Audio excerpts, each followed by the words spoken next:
ये समझता हूँ कि आज अपोजिशन की जो शिकस्त है उसमें एक और इजाफा हुआ। आपने देखा कि जो अपोजिशन जो ख्वाब देख रही थी कि हम कौमी असम्बली में अदम एतमाद लेके आने का, उनको ये पता चला है कि ये ख्वाब उनके उस ऐवान में भी पूरे नहीं हुए जहाँ पे उनको नाम नहाद अक्सरियत हासिल है।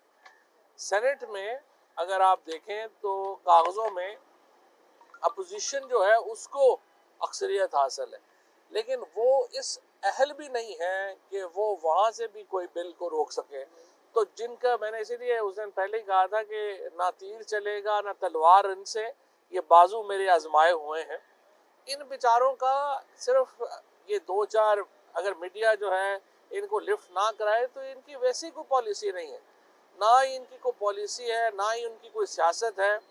और बगैर किसी स्कीम के, बगैर किसी अपने जो पाँव हैं, अपने बाजू जो हैं, अगर आप उनके ऊपर अपनी सियासत ना तरतीब दे सके तो फिर यही होता है जो अपोजिशन के साथ हुआ है। इस बुरी शिकस्त के बाद मुझे उम्मीद है कि अब वो सुकून से होंगे और कुछ दिन जो है वो अच्छे निकल जाएंगे, क्योंकि इनको रोज़ ज़रा उचकल हो रही थी कि पता नहीं हमने क्या पाकिस्तान की सियासत में हंगामा खड़ा कर देना है। लेकिन आज की शिकस्त ने उनकी जो सियासी तबाही है और उनका जो सियासी नाकारापन है उसके ऊपर एक मोहर लगा दी है कि ये अपोजिशन कितनी, क्योंकि मैंने पहले भी बात की थी कि ये चूं चूं का मुरब्बा है। इसमें वो कहते हैं ना, भानमती ने कुनबा पाला, कहाँ की ईंट कहाँ का रोड़ा, भानपुती ने कुनबा जोड़ा। तो इनमें ना इनका जो है वो कोई लीडरशिप का इनमें कोई एक है। पीएमएलएन में जो इस वक्त लीडरशिप की लड़ाई है वो आपने देखा है कि वो किस तरीके से जारी है। इसी तरीके से पीपल्स पार्टी में कोई पता नहीं है कि किसने क्या बात करनी है। और फजलुर रहमान साहब तो बेचारे रेलू कट्टे हैं, कभी उनको पीपल्स पार्टी पकड़ लेती है, कभी उनको नून पकड़ लेती है, और वो अपना जो है वो हलवा बेचने के, अपने मंजन बेचने के चक्कर में है। लिहाजा एक एक समझिए कि मुंतशिर अपोजिशन, नाकारा जो हिकमत अमली, और उसके नतीजे में एक और शिकस्त अपोजिशन का मुकद्दर जो है वो बनी है। और अल्हम्दुलिल्लाह हुकूमत ने, पाकिस्तान तहरीक इंसाफ ने एक बार फिर अपनी बर्तरी सेनेट में भी साबित कर दी है। और ये साबित हुआ है कि इमरान खान अकेले ही एक तरफ हों और बाकी सारी अपोजिशन, सारी पार्टियां मिलकर भी उनके सामने ढेर है। नए पाकिस्तान का ख्वाब जो है वो शख्सियात के ऊपर मबनी नहीं है। नए पाकिस्तान का ख्वाब उन ख्वाबों के ऊपर है जो पाकिस्तान के लोगों ने देखे हैं, और पाकिस्तान के लोगों ने इमरान खान को उन ख्वाबों की ताबीर के लिए चुना है। और मैं ये समझता हूँ कि ये जो ख्वाब हैं, ये जो हमारा एक लाएअमल है, ये शख्सियात से बढ़कर है। और इंशाल्लाह वज़ीर आज़म इमरान खान की क़यादत में जो नया पाकिस्तान बनाने की तरफ हम चले हैं वो इंशाल्लाह ज़रूर पूरा होगा। अभी भी मैं समझता हूँ कि जिस तरीके से जो पाकिस्तान में इस्लाहात आई, पहली बार पाकिस्तान में टॉप लेवल के ऊपर, अभी आप ट्रांसपेरेंसी इंटरनेशनल की भी रिपोर्ट देखें, पहली बार पाकिस्तान में जो प्राइम मिनिस्टर और कैबिनेट लेवल के ऊपर जो ऐसी गवर्नमेंट जिसके ऊपर कोई करप्शन का इल्ज़ाम नहीं लगा, कोई स्कैंडल नहीं आया, पहली बार एक तवील अरसे के बाद पाकिस्तान में ऐसी हुकूमत आई।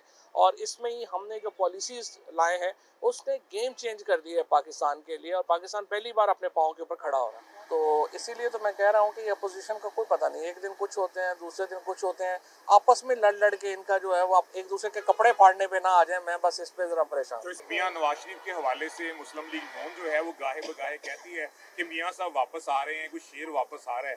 क्या वाकई कोई ऐसी बात है और आपकी हुकूमत को कोई खतरा है? देखिए, नवाज शरीफ साहब को वापस आ नहीं रहे, लाया जा रहा है इंशाल्लाह। नवाज शरीफ ने कहाँ आना है? पूरे लंदन में एक रेस्टोरेंट उन्होंने छोड़ा जिनका उन्होंने दौरा नहीं किया।